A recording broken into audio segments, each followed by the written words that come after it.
जय माता दी। नमस्कार दोस्तों, स्वागत है आप सभी का हमारे YouTube चैनल लक्ष्मी शर्मा की कहानियां पर।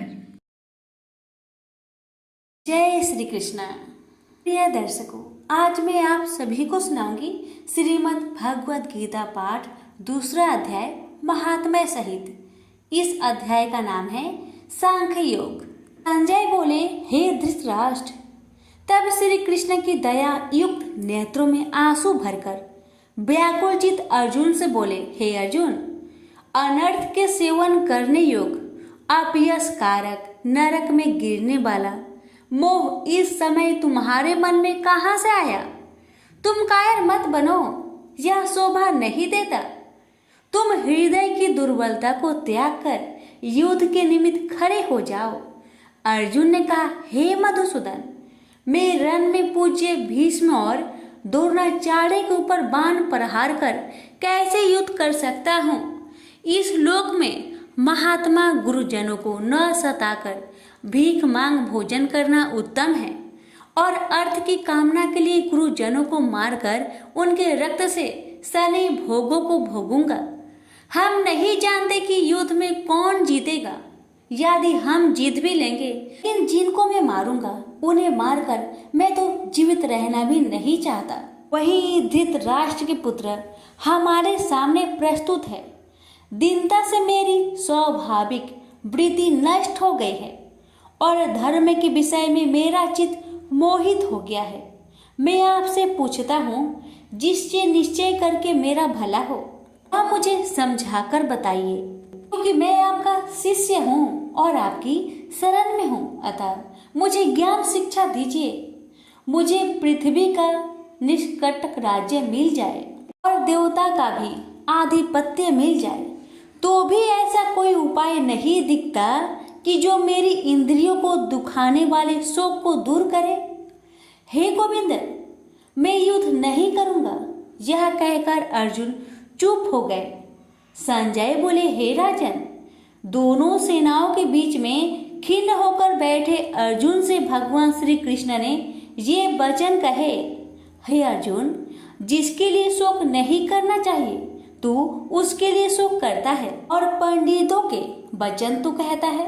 तो पंडित लोग न मरों का सोच करते हैं और न जीवितों का सोच करते हैं। यह बात असंभव है कि मैं पहले न था, तुम भी न थे, और यह राजा भी न थे, और इसके बाद भी न रहेंगे। जैसे देहधारियों की इस देह का लड़कपन, जवानी, बुढ़ापा ये अवस्था होती है, जैसे ही मृत्यु के बाद दूसरी देह की भी होती है। इसलिए पंडित लोग मोक्ष को प्राप्त नहीं होते। इंद्रियों का सप्तरादि विषयों से संयोग जारा, गर्मी आदि सुख दुख देने वाला है। आने जाने वाले और नाशवान जानकर इन्हें सहन कर। हे नर श्रेष्ठ, सुख दुख को समान मानने वाले जिन वीर पुरुष को यह ब्रह्म पदार्थ कलेश नहीं देते, वह मोक्ष पाने के अधिकारी है। असत का तो अस्तित्व नहीं है और सम का अभाव नहीं है। इस अविनाशी, अचित्य और नित्य जीवात्मा के ये सब शरीर नाशवन है। अतएव हे भारत, तुम युद्ध करो।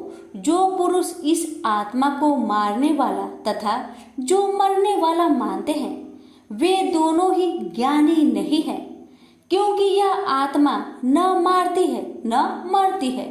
आत्मा न कभी जन्मती है न मृत्यु को प्राप्त होती है, न कभी जन्मी थी न कभी मरेगी। यह अजनबी, नित्य, कभी न घटने बढ़ने वाली और सनातन है। नष्ट होने पर भी वह नाश को प्राप्त नहीं होती। जो पुरुष इस आत्मा को नित्य, अविनाशी, निर्विकार और अनजन्मा जानता है, वह जिसको घात करवेगा और जिसको मारेगा, जिस प्रकार मनुष्य पुराने वस्त्र फेंक कर नया वस्त्र ग्रहण करता है, उसी प्रकार आत्मा पुराने देह को छोड़कर नई देह धारण करती है। आत्मा को शस्त्र काट नहीं सकते, अग्नि जला नहीं सकती, जल भिगो नहीं सकता, ना भीग या गल सकती है, और न सूख सकती है। यह अविनाशी, सर्वव्यापी, स्थिर, अचल और सनातन है। यह इंद्रियों से जाना नहीं जा सकता। यह कल्पना से भी परे है और इसमें हेर फेर नहीं हो सकता। इसलिए ऐसा जानते हुए तुम्हें शोक करना उचित नहीं है। हे महाबाहो, यदि तुम इस आत्मा को नित्य जन्म लेने वाला मानते हो तो शोक नहीं करना चाहिए, क्योंकि जो जन्मा है उसकी मृत्यु है और जिसकी मृत्यु हुई है उसका जन्म होना निश्चय है। अतः जो बात अनिवार्य है उसके लिए सोच करना व्यर्थ है। जन्म लेने से पहले क्या था किसी को मालूम नहीं। मध्य में कुछ प्रकट होता है, फिर मरने से पीछे क्या होगा कोई नहीं जानता। ऐसी दशा में किसी बात का सोच करना क्या तुमको उचित है? कोई मनुष्य तो इस आत्मा को आश्चर्य से देखता है, आश्चर्यवत मानकर सुनता है, परंतु कोई देख कह व सुनकर भी भली प्रकार नहीं जानता है सबके शरीर में यह क्या आत्मा नित्य अविनाशी है। कारण सब प्राणियों के लिए तुमको सोच करना उचित नहीं। अपने धर्म को भी सोचकर घबराना उचित नहीं है, क्योंकि क्षत्रियो को धर्म पूर्वक युद्ध से बराबर कुछ भला करने वाला नहीं है। हे पार्थ, बिना इच्छा के स्वर्ग का द्वार रूप युद्ध तुमको स्वतः प्राप्त हुआ है। ऐसा सुअवसर भाग्यवान क्षत्रिय को ही मिलता है। यदि तुम अपने धर्म के अनुसार इस संग्राम को न करोगे तो अपना धर्म और बड़ाई खो बैठोगे और पाप को प्राप्त होगे। सब लोग सदा तुम्हारी अपकीर्ति करेंगे और प्रतिष्ठा वाले पुरुषों के लिए अपयश का होना मृत्यु से भी बढ़कर है। ये महारथी लोग समझेंगे कि अर्जुन डरकर संग्राम से हट गया, और अब तक जो लोग तुम्हारे पराक्रम की प्रशंसा करते हैं वही अनेक तरह के दुर्वचन कहेंगे। इससे बढ़कर दुख तुमको क्या हो सकता है? यदि युद्ध में नष्ट हो गए तो स्वर्ग के भागी होगे, जीतने पर पृथ्वी के तल पर राज्य करोगे। इसलिए युद्ध के निमित्त दृढ़ प्रतिज्ञा होकर खड़े हो जाओ। सुख दुख, लाभ हानि, जय पराजय, इन सब को समान समझकर युद्ध के लिए तैयार हो जाओ। ऐसा करने से तुम पाप को प्राप्त नहीं होगे। हे पार्थ, यह ज्ञान उपदेश ज्ञान योग के विषय में तुझसे कहा गया है। अब निष्काम कर्म योग के विषय में सुनो। जिस ज्ञान को पाकर कर्म बंधन से तेरी मुक्ति होगी। कर्मयोग मार्ग में एक बार प्रारंभ किए कर्म का नाश नहीं होता और विघ्न पड़ने पर भी शुभ फल तथा इस कर्म का केवल प्रारंभ ही संसार से छुड़ाकर पूर्व ब्रह्म प्राप्त करता है। निश्चय करने वाली बुद्धि इस निष्काम कर्म में एक ही है और कामना वाले पुरुष की बुद्धि एकाग्र नहीं रहती। हे अर्जुन, अज्ञानी उस पुष्पिता वाणी को ही स्वर्ग सुख से बढ़कर कुछ नहीं समझते। स्वर्ग सुख को ही जो उत्तम पुरुषार्थ समझते हैं, उनको कामनाओं से चित्त व्याकुल होने के कारण निश्चयात्मक बुद्धि से मोक्ष साधना उत्पन्न होती है।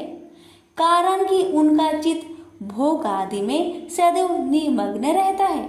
जिन मनुष्यों का चित्त इस प्रकार मोह में लिप्त है और जिसकी आसक्ति भोग विलास और ऐश्वर्य में है, ऐसे पुरुषों के अंत कारण में निश्चयात्मक बुद्धि नहीं होती।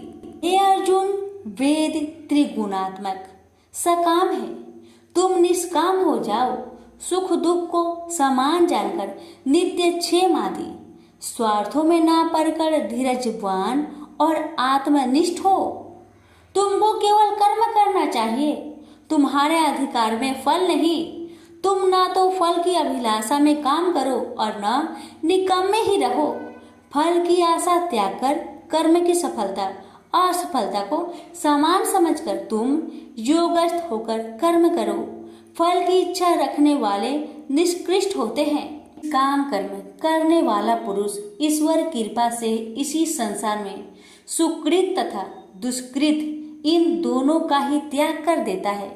जो सब कर्मों में कल्याणकारक है, कर्म फल को त्याग कर ही बुद्धि युक्त ज्ञानी पुरुष जन्म बंधन से हटकर मोक्ष को पाते हैं। जब तुम्हारी बुद्धि मोह बन के बाहर निकल जाएगी, तब तुम्हारा मन आगे सुनने वाली तथा हुई बातों से विरक्त हो जाएगी। अनेक श्रुति इस मृत्यु के वचन को सुनने से तुम्हारी बुद्धि भ्रमित हो गई है। जिस समय वह निश्चल होकर आत्मा में निश्चल होगी, तभी उनको तत्व ज्ञान प्राप्त होगा। अर्जुन ने पूछा, हे केशव, आत्मा स्वरूप में निश्चल बुद्धि वाला जिसको कहा है, उनके लक्षण क्या है? श्री कृष्ण जी बोले, हे अर्जुन, जो महात्मा पुरुष मन की कामनाओं को त्याग देता है और अपने आप ही से प्रसन्न रहता है, उसको निश्चल बुद्धि वाला कहते हैं। दुख में जिसके मन खेद नहीं होता और सुख में जिसको आसक्त नहीं होती तथा प्रीति भय क्रोध जिसके जाते रहते हैं, वह महात्मा स्थिर बुद्धि वाला मुनि कहलाता है। जो सर्वत्र स्नेह करना है, जो शुभ पदार्थ होने पर हर्ष नहीं करता, अशुभ से अप्रसन्न नहीं होता, उसी को स्थिर बुद्धि जानना चाहिए। और कछुआ जैसे अपने अंगों को सिकुड़ लेता है, उसी तरह जो पुरुष अपनी इंद्रियों को विषय से हटाता है, उनकी बुद्धि स्थिर जाननी चाहिए। हे अर्जुन, मोक्ष प्रयत्न करने वाले विद्वान व्यक्ति को भी प्रबल इंद्रिया बलात् उसके मन को जीत लेती है। इसलिए सब इंद्रियों को विषयों से रोक मेरे अंतर ज्ञान में तत्पर हो जावे। जिसने इंद्रियों को बस में कर लिया है, उसकी बुद्धि निश्चल है। जो पुरुष विषयों के ध्यान में रहता है, उसमें उसकी प्राप्ति हो जाती है।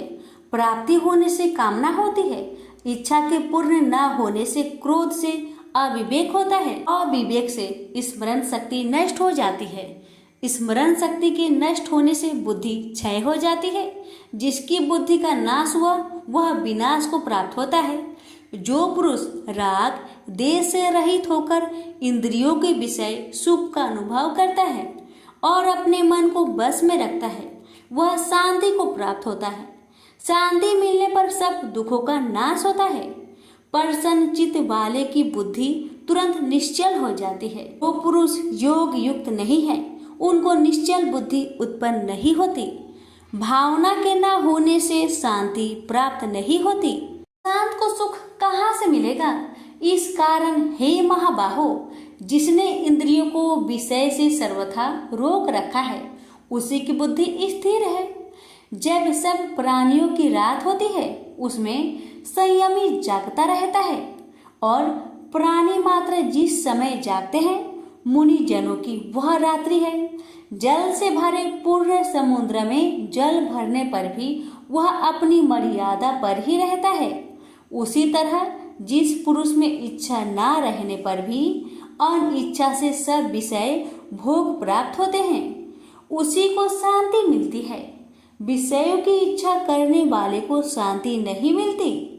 जो पुरुष सब कामनाओं को छोड़कर इच्छा रहित होकर विचरता है, ममता अहंकार जिसमें नहीं है, वही शांति को प्राप्त होता है। हे पार्थ, ब्रह्मी स्थिति यही है। ऐसी स्थिति मिल जाने पर प्राणी फिर मोह में नहीं फंसता और अंत समय में निर्वाण ब्रह्म पद को प्राप्त होता है।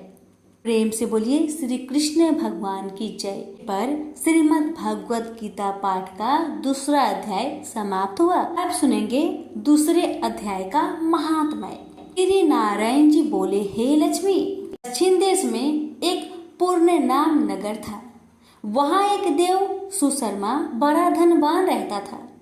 उसे साधु सेवा करते हुए 7 दिन बीते थे। तब एक बाल नाम ब्रह्मचारी आया, उसकी बहुत सेवा की और विनय से कहा, हे संत, कृपा कर मुझे श्री नारायण जी के पाने का ज्ञान उपदेश दीजिए। तब वह ब्रह्मचारी बोला, मैं तुझे गीता जी के दूसरे अध्याय का पाठ सुनाता हूँ, श्रवण कर। एक आइली वन में बकरियां चरा रहा था। वहां मैं भजन किया करता था।